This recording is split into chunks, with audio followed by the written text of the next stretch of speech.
Good morning. It is Tuesday morning around 7:58 a.m. and I'm just taking some time with you to start off our day and talking about true happiness. Now, happiness is a choice, but also it can derive from understanding the roots of happiness for each of us. I've heard it said a couple times that 50% of happiness comes from your genetics, what you've inherited, and more or less the other 50% comes from your life, a combination of your life experiences, your attitude towards yourself, things that you've accumulated along the way of life, in the lesson of life. And what's challenging with happiness is that even though it's a choice, a lot of people choose to be unhappy due to the genetic side of it or the biology side of it. And what we're also seeing when it comes to that is because if we see an increase in, let's say, for example, divorce rates, an increase in single parent families, let's face it, folks, being a single parent today is a little bit different than being a single parent, let's say 30 years ago, because of the challenges that single parents face today. It's very unique. And I can say I've come from my parents got divorced when I was 7, but I ended up going between the two.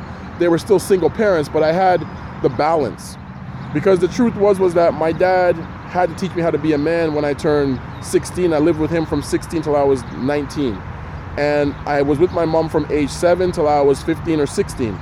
So a part of it is that my parents understood the responsibility they had, not just to themselves, but to their children, because kids are a product of their environment to a certain degree. And they had to come to grips with understanding that they had to make a decision not based on ego and pride, but they had to make a decision based on character and integrity. And I am a very unique individual when it comes to the fact that my parents, they get along like best friends today, when most parents or most kids who come from single parent families, that doesn't happen.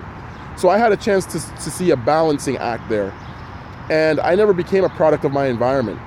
And the teachings and the experiences that I've accumulated along the way, based on their understanding of how to be civil in a way of understanding that they had to work together even though they weren't together, really paid off and worked out for me and my brothers.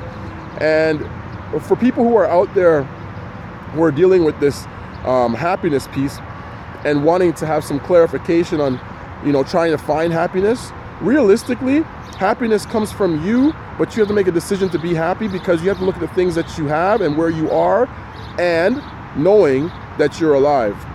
Those are just some of the basic fundamentals. And when you have those basic fundamentals of understanding happiness from that lens, you can expand your happiness to other areas, such as your family, your job, your career path, your passions. You'll be able to explore those options. And I had a sense of understanding true happiness at a young age, but it took time to actually feel it and own it. I understood what it meant, but I had to learn how to feel it and own it. And now that I'm learning how to continue to feel it and own it, it makes it more of a natural feeling than a facade. And for those who are out there who are challenged with happiness, seek happiness from within. Look at your life and look at yourself.